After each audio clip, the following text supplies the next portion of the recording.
Muy buenas tardes. Autoridades, representantes de las entidades sociales, personas expertas, académicos, personal técnico, bienvenidos y bienvenidas todas y todos a este quinto Congreso Europeo contra la Pobreza y la Exclusión Social. Muchísimas gracias a todos por estar aquí, no solo los que están en la sala, sino aquellos que nos están siguiendo en este momento pues desde sus casas o desde sus lugares de trabajo online. Primero, permítanme también que exprese mi gratitud, ¿no? Mi gratitud personal por la oportunidad de compartir esta jornada, ¿no? Es un placer y es un privilegio, lo vivo como tal, como ciudadana y como periodista. Así que muchísimas gracias. Antes que nada, algunas cuestiones prácticas. Creo que ya todo el mundo sabe que hay unos auriculares, unos receptores para traducción español-inglés que estaban ahí en el vestíbulo, así que todo el mundo, supongo que el que lo necesite lo habrá cogido, si no está ahí. Y aquellas personas que están siguiéndonos desde sus casas tienen también, a través de la aplicación Zoom, en el entorno virtual pueden buscar el idioma que más les convenga. También recordar los hashtags, que los tenemos por aquí, en algún momento van a volver a aparecer, que son Europa con derechos y el otro es libres de pobreza. Así que, creo que podemos difundir de una manera realmente eficaz y eficiente, aprovechando la tecnología, a todos aquellos que no les haya sido posible acercarse hasta aquí. Vamos a empezar ya, entonces, este espacio de diálogo y de reflexión que, EAPN España nos brinda hoy, ¿no? Diálogo y reflexión entre la administración pública, el mundo académico, el personal técnico, como digo, y por supuesto entre las entidades y las redes del tercer sector. Y en un momento tan significativo como este, ¿no? Porque tenemos las elecciones europeas a la vuelta de la esquina y no podemos olvidar que el 9 de junio lo que salga de las urnas va a configurar claramente el futuro de la democracia en Europa, ni más ni menos, ¿no? Y como bien sabemos, no es nada infrecuente encontrarnos la creencia errónea y extendida de que, pobreza y exclusión social, ¿qué tendrán que ver con los ricos países europeos, ¿no? Por eso es tan importante, reflejar, mostrar la realidad, ¿no? Y explicar, ¿no?, cómo en la Unión Europea no solo hay pobreza, sino que es un problema grave, que es estructural, que es multidimensional y que surge del actual sistema, ¿no?, de organización social. Así que hoy y mañana, en esta cita en Madrid, se analizarán las políticas europeas, los mecanismos de ámbito internacional, las estrategias a nivel estatal y se debatirá asimismo la adaptación, ¿no?, al ámbito nacional. Y ha dicho todo esto, si os parece, y vamos a tutearnos, ¿no?, puesto que estamos entre amigos, el primer grupo de intervenciones. Así que, para abrir este grupo, voy a dar también una pequeña instrucción, un recordatorio. El tiempo por interviniente es entre 7 y 9 minutos por exposición y voy a pedir que, que se hable con un cierto sosiego, ¿no?, para facilitar la labor, ¿no?, de la interpretación. Estoy tratando de aplicármelo a mí misma, que los que ya me conocéis ya sabéis que hablo muy deprisa. Exigencias de los minutos preciosos de televisión. Así que voy en primer lugar a rogar a Alberto Durán que suba hasta el atril en su calidad de vicepresidente ejecutivo de la Fundación 11, que hoy nos acoge en estas instalaciones y que le agradecemos muchísimo. Muchas gracias. Así que, Alberto. Muchas gracias. Bienvenidos a todos. Señor Nicolás Schmit, comisario europeo de Empleo y Derechos Sociales. Señor ministro Pablo Bustingüí, armador ministro de Derechos Sociales, Consumo y Agenda 2030. Carlos Usías, presidente de EAPN, amigo Carlos, y EAPN Europa. María Canal Fontcuberta, consejera económica de la REPER de la Comisión Europea en España.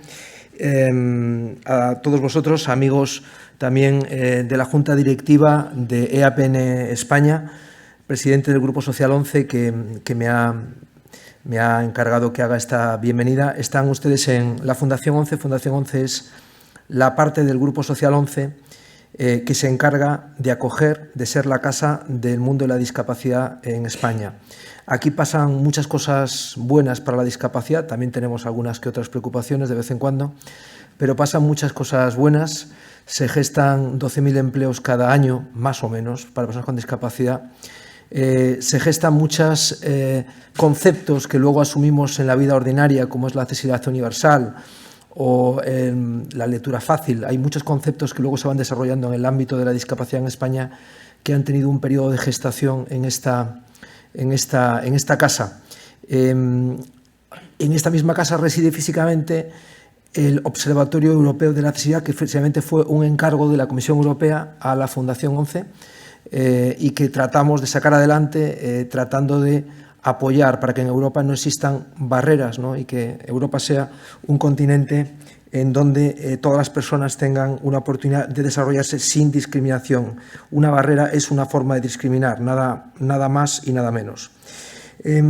Como decía, pasan muchas cosas, siguen pasando muchas cosas también en nuestro país. Hoy en el Consejo de Ministros iba una propuesta para modificar el artículo 49 del Estatuto de los Trabajadores, precisamente en una consecuencia de una sentencia del Tribunal Europeo, de Justicia Europeo, respecto a Tribunal de la Unión Europea, respecto a la extinción automática de un contrato laboral por el hecho de ser reconocida una discapacidad, cuestión que efectivamente el Tribunal Europeo ha dictaminado que entra en colisión con la Directiva de no discriminación en el empleo y que, por lo tanto, el Estatuto de los Trabajadores debería de modificarse. Hoy va a Consejo de Ministros, esperemos que en los próximos días en el Parlamento eso se acabe convalidando.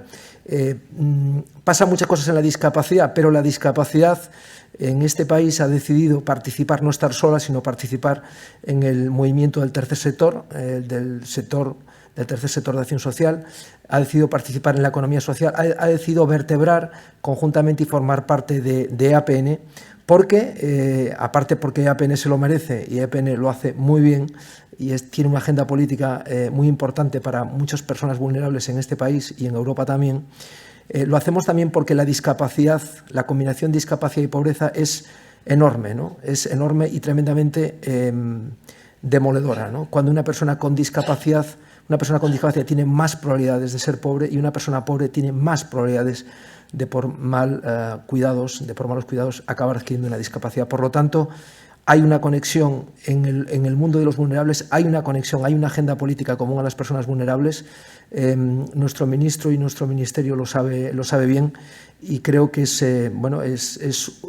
un acierto que podamos trabajar juntos unidos en pro de una agenda política en España y en Europa para construir ese pilar social de Europa. Eso también nos sentimos llamados desde el Grupo Social 11 a ser unos humildes constructores, junto con otros muchos más, de una Europa con un gran pilar social, que es lo que realmente diferencia a un continente. No solamente tener autoridad moral se tiene por tener leyes justas que luego se cumplan. Eso es lo que da a un continente autoridad moral y es el faro que decían antes, que se comentaba antes en la rueda de prensa que se estaba dando. Muchísimas gracias. Esta es su casa, la Casa de Discapacidad. Ojalá vengan ustedes muchas veces y nunca por condición de discapacitado, pero si vienen, aquí serán bien tratados, y en el Grupo Social 11 tendrán su casa. Muchas gracias.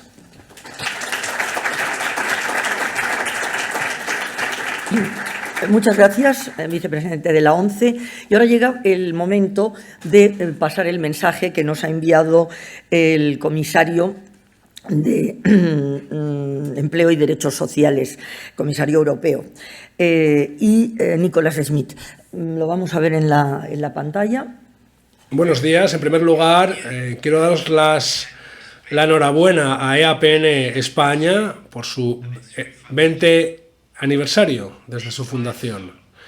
Este hito representa 20 años de trabajo duro para apoyar a las personas vulnerables y amplificar su voz en asuntos importantes. Gracias por vuestro esfuerzo generoso y feliz aniversario. El objetivo para 2030 es cambiar el número de personas en riesgo de pobreza o exclusión social en al menos 15 millones, incluyendo 5 millones de niños, comparado a los números de 2019. Todos los Estados miembros se han comprometido con este objetivo.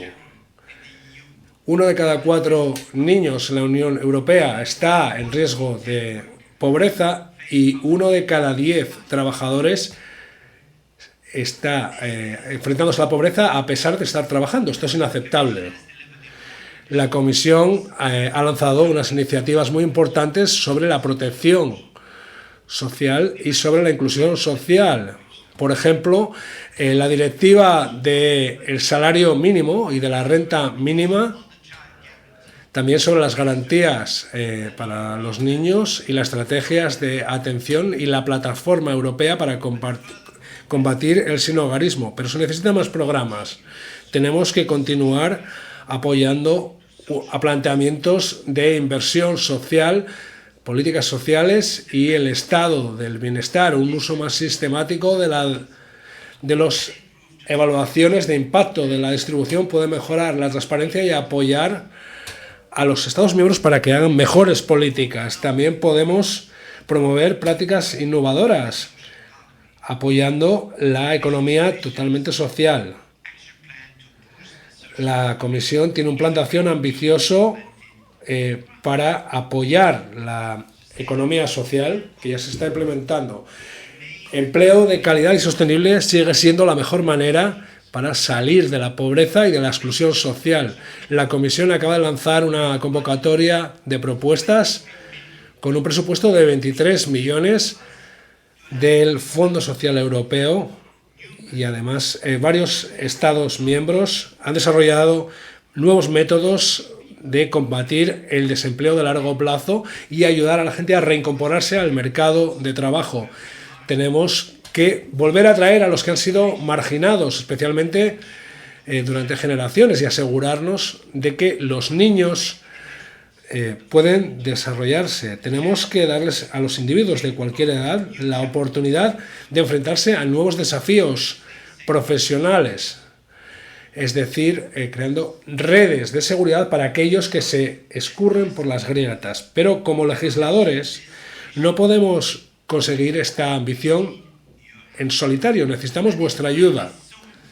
Por eso es tan importante implicar a la sociedad civil en la legislación, en la creación de legislación y en su evaluación con un planteamiento de toda la sociedad. Juntos tenemos que trabajar hacia un nuevo modelo económico que se centre en el bienestar de las personas, es decir, mejorando nuestro tejido social y nuestra estabilidad política. Muchas gracias por ayudarnos en esta misión tan importante.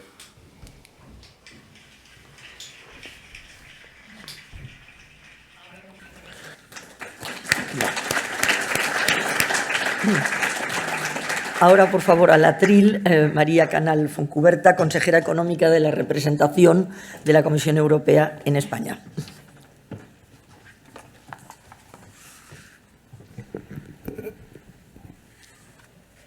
Señor ministro, presidente de la APN en Europa, en España, vicepresidente ejecutivo de la Fundación 11, autoridades, amigas y amigos, muy buenas tardes. En primer lugar, me gustaría agradecer el privilegio que supone participar en la inauguración de este quinto Congreso Europeo contra la Pobreza y la Exclusión Social.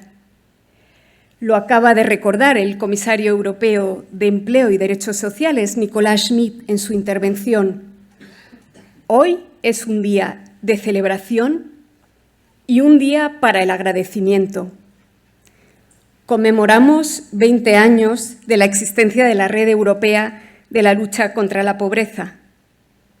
20 años aportando conocimiento sobre las causas de la pobreza, promoviendo una mayor eficacia y eficiencia en las acciones para combatirla, facilitando colaboración entre entidades públicas, privadas, a todos los niveles y generando espacios en los que las personas que viven una situación de pobreza o de exclusión pueden hablar por ellas mismas y presentar sus propias demandas, sus propias propuestas. Por todo este trabajo, os damos hoy las gracias. A los que estáis aquí y a tantísimas personas que desde tantos rincones de España y de Europa habéis contribuido a esta labor desde el anonimato. Lo hemos visto, el reto es inmenso. En la Unión Europea, en nuestra Europa, hay 25,3 millones de personas con nombre y apellidos, como recordaba hace nada Carlos, es decir, el 21,6% de la población que se encuentra en una situación de riesgo de pobreza o exclusión social. Un riesgo que con más frecuencia tiene rostro de mujer y que afecta en mayor medida a niños y jóvenes. En el 2022, una quinta parte de los hogares de la Unión en la que hay hijos menores está en riesgo de pobreza o exclusión. De cada 10 trabajadores, lo ha repetido también el comisario, más de uno, a pesar de tener empleo, ha de afrontar este riesgo. En una Unión que tiene como finalidad el bienestar de sus pueblos, que quiere combatir la exclusión social, la discriminación, fomentar justicia y protección sociales y la protección de los derechos del niño, esta situación no es aceptable. La Comisión Europea, que ahora finaliza su mandato, lo inició recalcando que no queríamos dejar a nadie atrás. La Cumbre Social de Oporto, en mayo del 2021, fue un punto de inflexión en la construcción de una Europa social.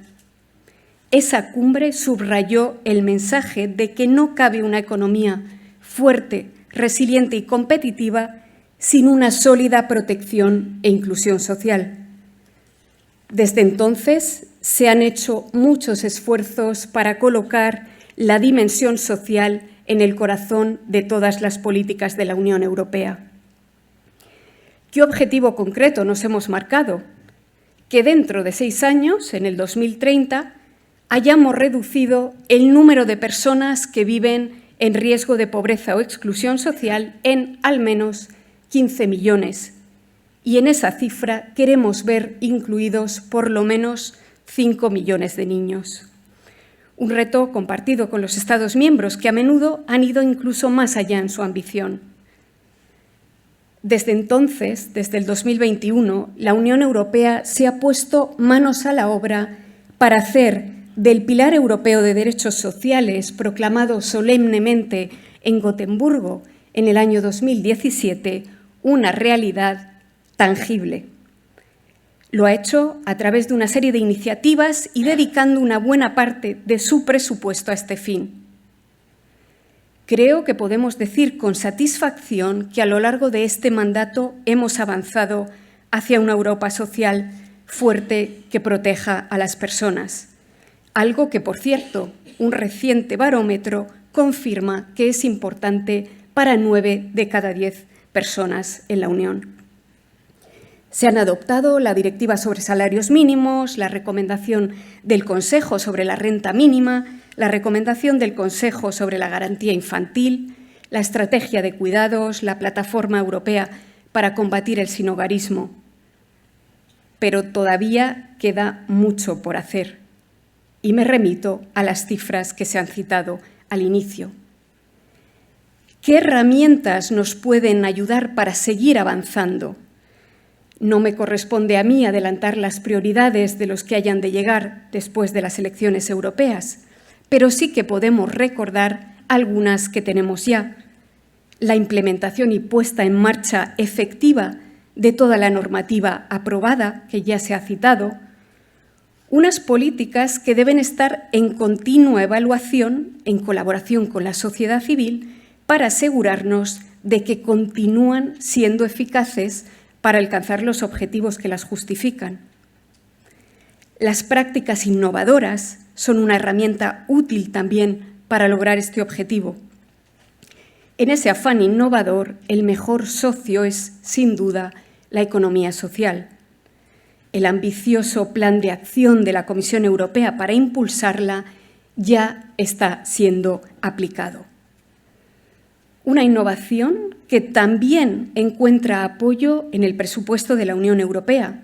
Por citar algunos ejemplos, en España, el Plan de Recuperación y Resiliencia, financiado con el paquete Next Generation EU, ha servido para poner en marcha una serie de proyectos piloto, 34 para itinerarios de inclusión, vinculados al ingreso mínimo vital por parte del Ministerio de Inclusión, Seguridad Social y Migraciones, también proyectos para colectivos vulnerables, que en estrecha colaboración con el tercer sector han buscado recabar evidencia de qué intervenciones son las que permiten ayudar con mayor eficacia.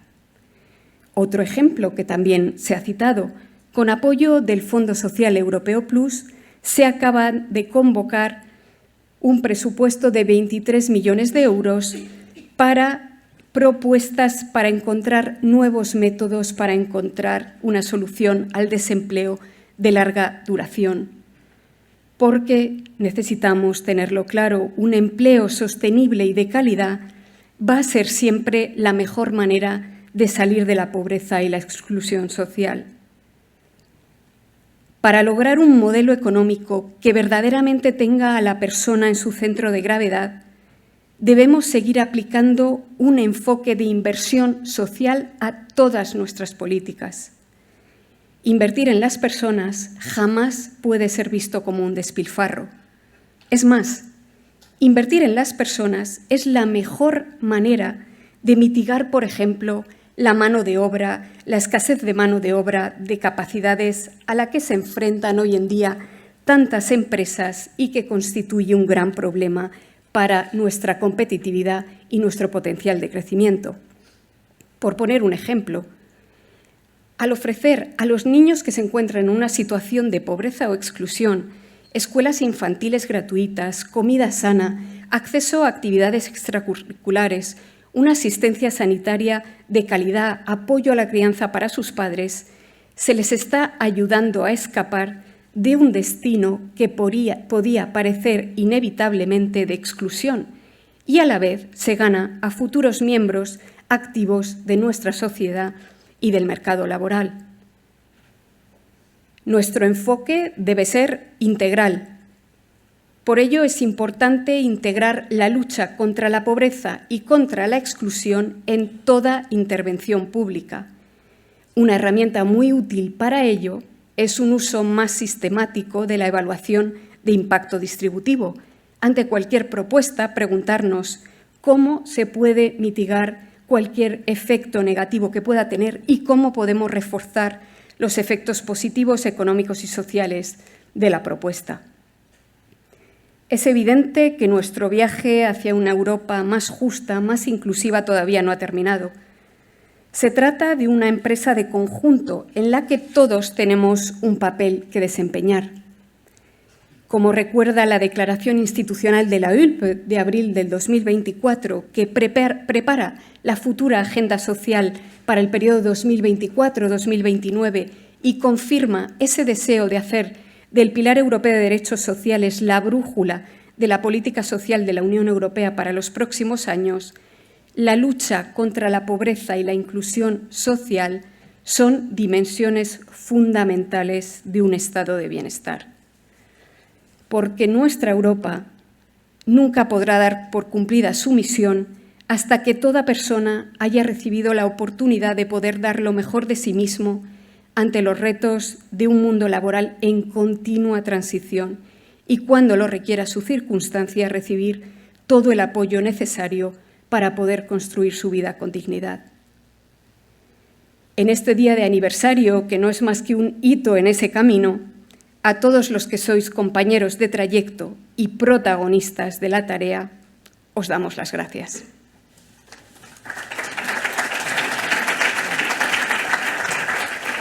Gracias, consejera.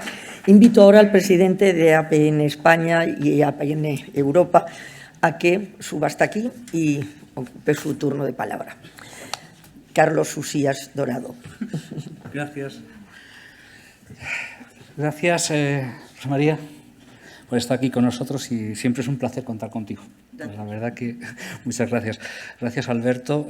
Alberto Durán tiene un vicio y es que nos dice siempre que esta es nuestra casa. Cualquier día se la expropiamos porque estamos aquí siempre y la verdad que nos atiende perfectamente. Muchas gracias, Alberto, y a la ONCE y a la Fundación ONCE por todo vuestro trabajo y desde luego por vuestro cariño y apoyo, que es muy, muy importante, ¿no? María, gracias por supuesto por estar con nosotros. Hay que tener en cuenta que en políticas europeas la Comisión Europea tradicionalmente ha sido una aliada del tercer sector. Vamos a ver después de las elecciones lo que pasa, pero vamos, en principio ha sido así y queremos agradecerte a ti, pero trasladarlo también al mucho trabajo que se ha venido haciendo y demás, lo cual no quiere decir que pensemos que queda mucho por hacer y que hay que hacer mucho más, ¿no? Y, ministro, gracias por estar aquí con nosotros una vez más, porque en poco tiempo que llevas en el Ministerio ya nos hemos visto algunas veces y estamos trabajando de una manera intensa.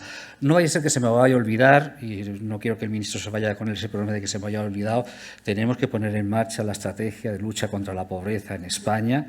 Es necesario operativizarla cuanto antes y llevarla adelante, por muchos motivos. En primer lugar, es que si tengo que leer aquí no puedo mirar allí. Bueno, puedo mirar pero no ver, ¿no? Además tengo que quitarme las gafas, ¿no? Estamos, en primer lugar, como os ha comentado antes, estamos en un momento delicado. En un momento delicado en términos mundiales, en términos europeos, pero también expectantes, ¿no? A términos europeos estamos hablando de las elecciones europeas que se hacen cada 5 años, ¿no? Y esto significa una consulta a la ciudadanía. Tradicionalmente hay poca participación, aunque el último barómetro nos decía que esa participación iba a aumentar, porque parece ser que los ciudadanos europeos como que ven más cercana a la Unión Europea, como que ven más necesaria la Unión Europea y como vamos, que hemos tenido una crisis que si no llega hasta la Unión Europea no sé yo cómo lo hubiésemos podido afrontar, ¿no? En el ámbito que tiene que ver con todo el tema de las vacunas, de cómo se han hecho determinado tipo de actuaciones y sobre todo cómo las decisiones que se han tomado diferentes a la de la crisis financiera, porque, permitidme la expresión, sé que no es académicamente muy correcta y demás, pero las decisiones que se tomaron en la crisis financiera de 2010-2014 se parecen como un huevo, una castaña, a las que se han tomado con la crisis de la COVID-19 y las que se han tomado como consecuencia de la guerra de Ucrania y la posterior crisis energética y de subida de precios que hemos tenido. Si se hubiesen tomado las mismas medidas, en estos momentos los procesos de desafección de la ciudadanía con respecto a las instituciones, el peligro de nuestra democracia sería mucho mayor y también tendríamos unas peores situaciones de pobreza y exclusión en toda Europa. Tendríamos un mundo peor del que tenemos en estos momentos. Se han tomado medidas que hemos visto que funcionan y que podrían funcionar mucho mejor si las hiciésemos mejor y más estructurales. Por lo tanto, tenemos que caminar en esa dirección. También estamos viendo que muchas veces se crea cierto desasosiego en la ciudadanía porque hay compromisos que contraen las instituciones que luego no se cumplen. Los Estados miembros se comprometieron con el Pilar Europeo de Derechos Sociales, que se ha hecho referencia en intervenciones anteriores, que pocas veces oímos a unos administradores, gobiernos autonómicos, nacional, europeo, hablar de ello, aunque es verdad que con la crisis de la COVID-19 esto se ha acentuado, se ha hablado más y ha venido bien, pero hay que poner medidas para que esto se cumpla.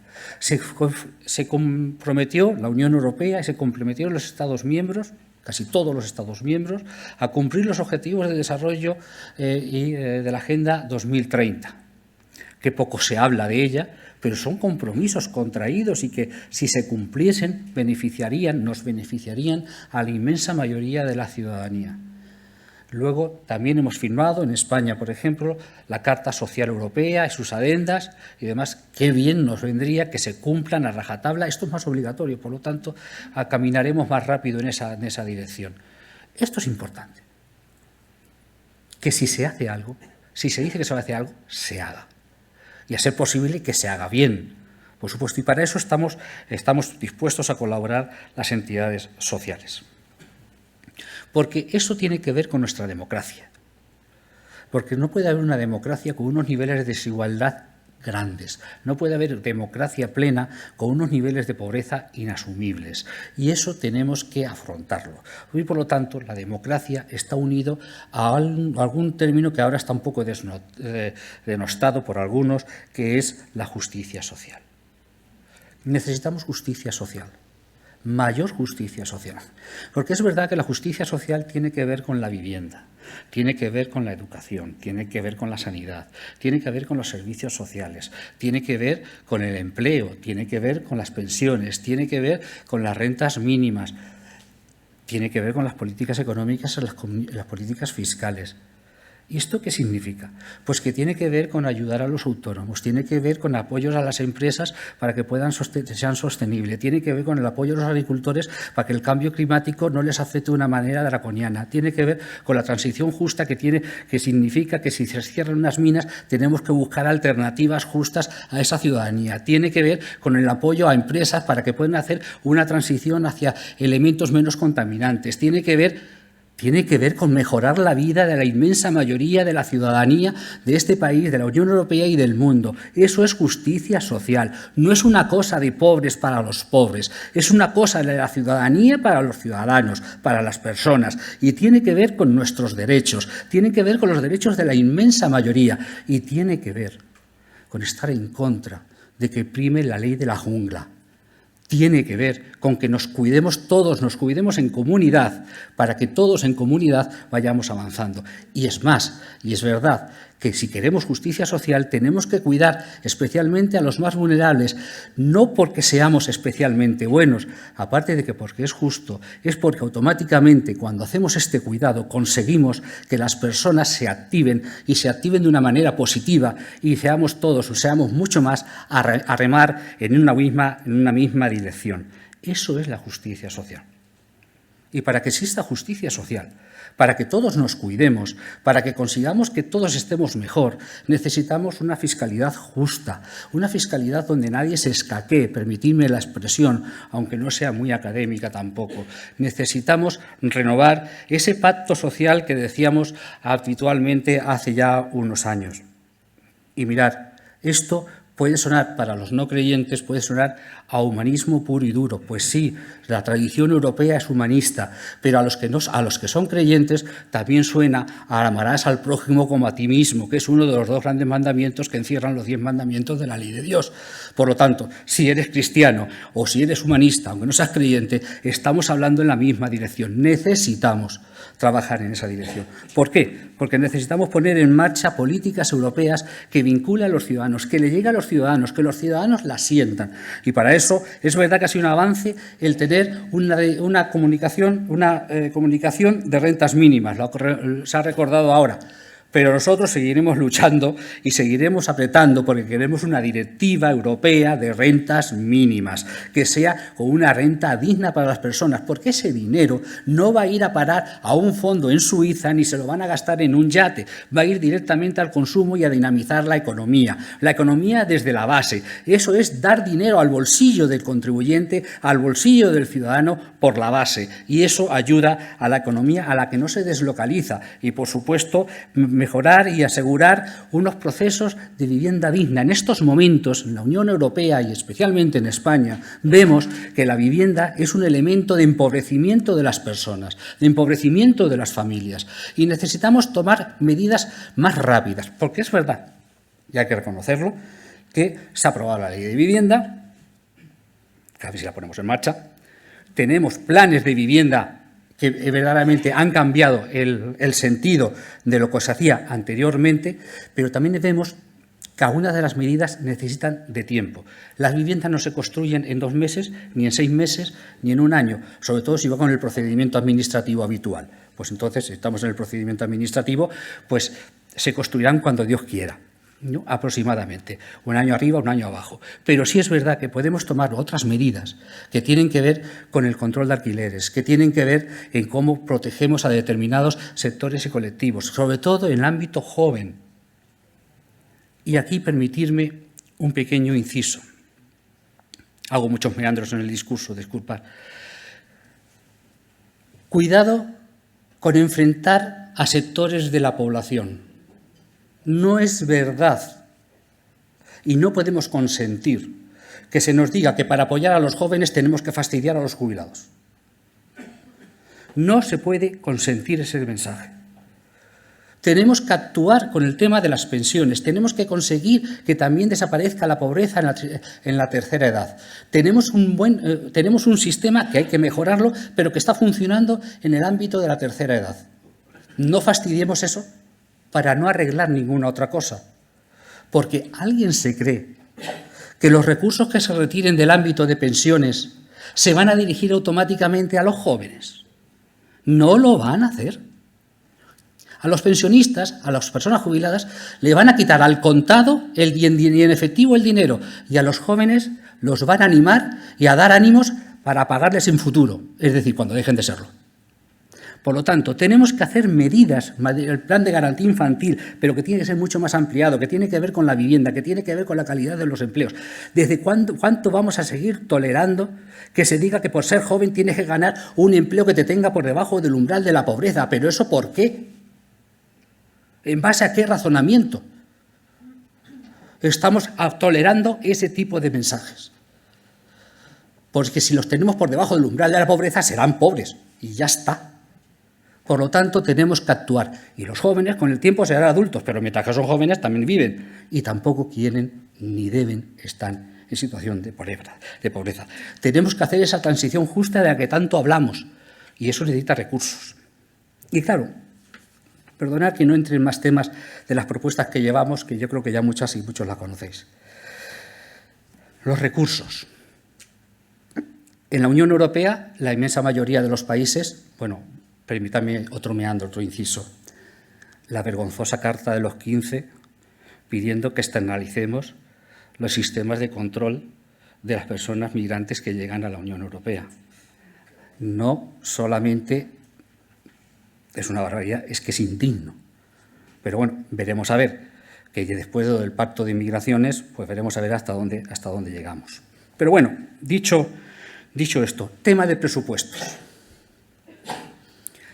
La inmensa mayoría de los países de la Unión Europea en estos momentos no quieren aumentar el presupuesto de la Unión Europea, no quieren aportar más. Ponen muchas pegas a que se creen impuestos europeos, que es una manera de no aumentar tampoco el presupuesto. Al mismo tiempo, nos dicen que tenemos que aumentar los gastos de defensa, que se van a aumentar. Ya os digo yo que tontería que nos cuadremos en eso. Entonces, y ya hemos visto que hay gente que, como se da cuenta de esto, que no son tontos, y lo hacen bien, los agricultores se han movilizado. Solamente se han movilizado para evitar que llegue determinado tipo de productos a Europa o para que no les toquen la PAC, que es el 33% del presupuesto. Si no tocamos la PAC, que nadie se atreve a decir que la va a tocar. Si vamos a aumentar los gastos de defensa, si no vamos a aumentar el presupuesto, ni vía contribuciones de los países, ni vía impuestos, eso se llama recortes. Esos son recortes del otro 66% del presupuesto. ¿Dónde están los fondos europeos, el Fondo Social, el FEDER, el FEADER? De eso es lo que estamos hablando en estos momentos en Europa. Y si queremos tener políticas inclusivas, políticas de derechos, políticas de reconocimiento de derechos, de apoyo a la ciudadanía, y queremos cumplir con nuestros compromisos, necesitamos poner los instrumentos necesarios. Y es verdad que nos hace falta legislaciones. pero mucha legislación sin presupuesto, poquito vamos a conseguir. Tenemos que trabajar en esa dirección. Esto no es neutro. Esta batalla no es neutra. Es una batalla importante. Me preguntaban esta tarde, en una entrevista que me hacían, si soy optimista para el futuro. Pues depende de lo que hagamos, porque el futuro no está escrito. Depende de lo que luchemos y de cómo luchemos y de lo que digamos. Y en algunas cosas podremos tener éxito y en otras a lo mejor no. Pero si desde luego damos la batalla por perdida o no sabemos en lo que estamos luchando, entonces sí que tendremos un futuro negro. Pero soy optimista, creo que con todas y todos vosotros, con la experiencia de las personas con experiencia en pobreza, con el trabajo que se está realizando desde instituciones, con el trabajo que podemos conseguir de las universidades y demás, podemos conseguir el tener un futuro mucho mejor. Y, señor ministro, para eso necesitamos al Gobierno, no solamente al Ministerio, que sabemos que estáis trabajando denodadamente, aparte para esta estrategia que he comentado, para muchas otras estrategias que en estos momentos son necesarias, que tienen que ver con discapacidad, con la comunidad gitana, que tienen que ver con el sinhogarismo, etcétera. También el coordinarse con otros ministerios con el tema del ingreso mínimo vital, con la necesidad de mejorar las políticas de vivienda, como he dicho, el tema de la transición justa. Pero esto es una política de gobierno. Y necesitamos un gobierno que se preocupe de esto. Necesitamos gobiernos autónomos que se preocupen de esto. Y necesitamos una Unión Europea que se preocupe de todos los habitantes de la Unión Europea, incluidos los 95 millones de personas que tenemos en pobreza y exclusión social en la Unión Europea. Muchas gracias y buen congreso.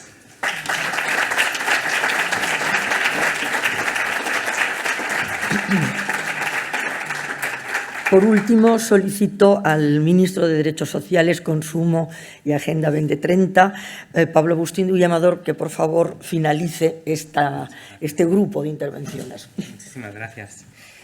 Muchas gracias, gracias por la invitación. Es un honor estar aquí. Estaba pensando antes de subir que no deja de ser paradójico celebrar 20 años de lucha contra la pobreza, porque habla bien de vosotros y vosotras, habla bien de vuestro tesón y de saber permanecer en el lado correcto, habla mal de la respuesta que hemos dado a este problema que 20 años después sigue ahí y sigue siendo, si no tan acuciante, quizá incluso más.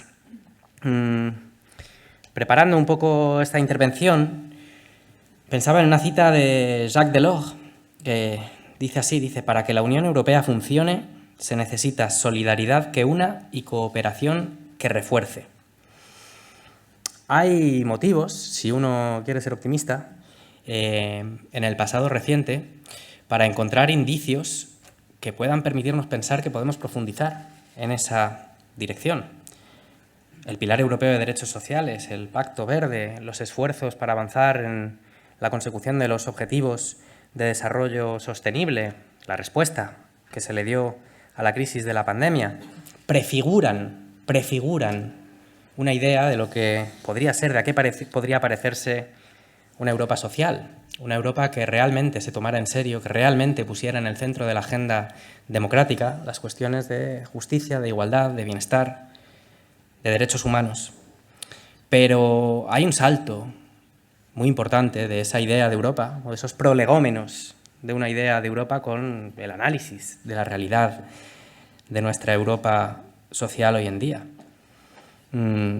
Se han dado las cifras, 95 millones de ciudadanos y ciudadanas, se dice pronto, 95 millones, casi un 22% de la población en riesgo de pobreza o de exclusión social, un 26% de nuestros conciudadanos y conciudadanas aquí en España. No son solo datos inaceptables, no son solo el resultado de problemas de gestión o de políticas fallidas, son emergencias democráticas de primer orden y de primera magnitud, de las que deben depender nuestras prioridades y nuestros valores, y que dependen también, a la vez, de nuestras prioridades y de nuestros valores.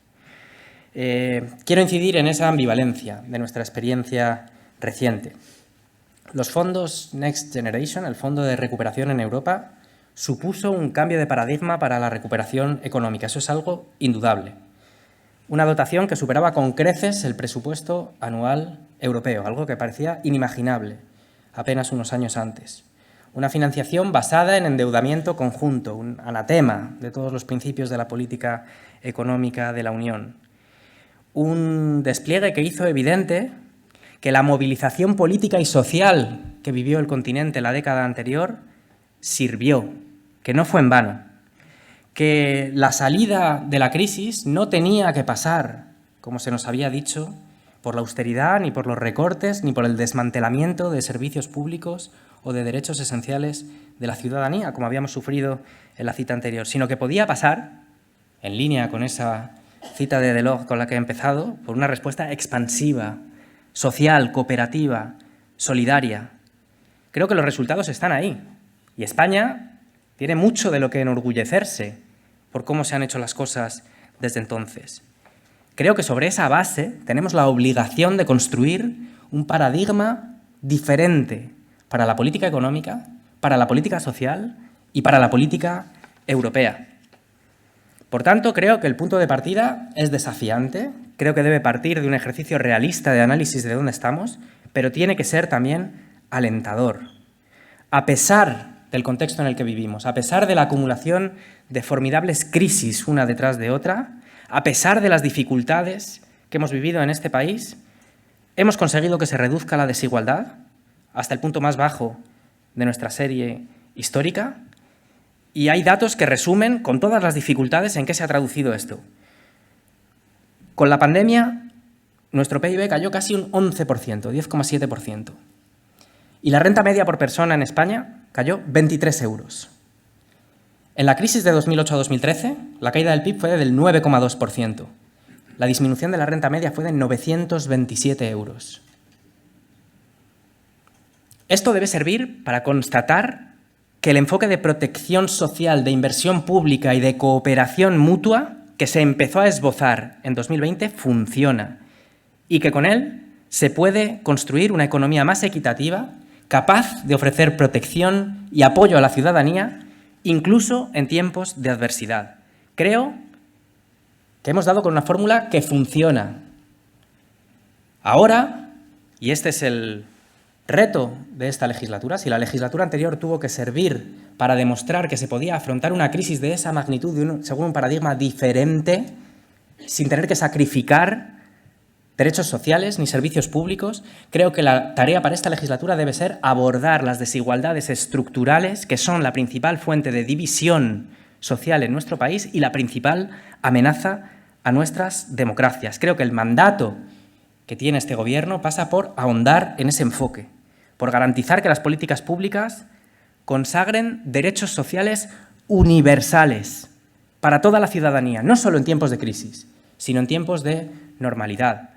El paradigma de la protección social que heredamos del siglo XX era un paradigma que estaba centrado en el empleo, en la inclusión a través del empleo y que reservaba la protección social para aquellos casos en los que por vejez, por enfermedad, por incapacidad no se pudiera trabajar. Ahí viene cada vez que dicen la mejor política social es el empleo. Bueno, se refieren a ese modelo. Pero estamos en un tiempo que responde a otros desafíos. Estamos a las puertas de una revolución industrial con la inteligencia artificial que aún no sabemos qué sectores va a someter a profundas reestructuraciones, a procesos de sustitución de trabajo por tecnología. El otro día me contaban que uno de los países que está más preocupado con la revolución de la inteligencia artificial es la India, porque lo apostó todo precisamente a la formación de un ejército de desarrolladores de software que han conseguido centralizar toda la revolución digital en ese país y han apostado el crecimiento y el desarrollo en gran medida a ese sector estratégico. Bueno, si la programación se hace con inteligencia artificial, ¿qué va a hacer la India con ese modelo?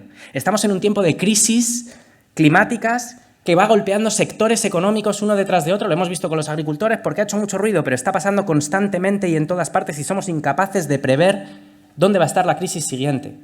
No podemos afianzar el futuro de la cohesión social y del bienestar de nuestras sociedades a un modelo que dependa de que ante coyunturas de crisis tengamos los mecanismos para reaccionar. Tenemos que evolucionar hacia un modelo del bienestar para el siglo XXI que pase por derechos universales, por sociedades que sean capaces de garantizar unos mínimos de existencia en dignidad, unos mínimos de libertad, de igualdad y de bienestar al conjunto de su ciudadanía y que financie esos derechos universales por medio de un sistema fiscal justo y redistributivo.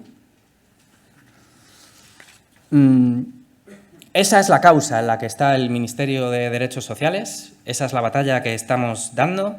Eso se traduce en actuaciones muy concretas, como tiene que ver la reforma y la mejora del ingreso mínimo vital, como tiene que ver la propuesta que hemos lanzado para la adopción de la prestación universal por crianza de 200 euros al mes hasta los 18 años, con el objetivo de reducir la pobreza infantil a la mitad en España. Y eso vertebra el conjunto de nuestras actuaciones. Yo no quiero engañar a nadie, esta es una batalla difícil, pero es la batalla que hay que dar. Y en eso va a estar este ministerio, dentro y fuera del Gobierno. Termino con una última idea que también ha sobrevolado y también se ha mencionado. Esto no solo es necesario para defender la democracia, también es la única manera de defender la paz. En un momento en el que la guerra se cronifica a las puertas de Europa, en los 5 continentes en el que aumentan los conflictos, la violencia, los desplazados, las violaciones masivas de derechos humanos, solo la construcción de una Europa social, solo la construcción de un modelo de sociedad del bienestar que sea capaz de asegurar certidumbre, estabilidad y confianza a la ciudadanía puede evitar que esa deriva militarista, belicista, que esa carrera armamentística y que el auge de fuerzas antidemocráticas y reaccionarias acabe llevándose por delante las conquistas de un siglo XX que fue trágico, pero que cada vez más amenaza con quedarse corto ante los desafíos que afrontamos en el XXI. Así que con ese espíritu y con el deseo de que sigáis otros 20 años más peleando, pero no para erradicar la pobreza porque sea algo que hayamos conseguido, os deseo que tengáis un excelente congreso, os agradezco la invitación y os invito a que utilicéis el Ministerio de Derechos Sociales como un aliado en vuestras causas. Muchas gracias y que tengáis un excelente congreso.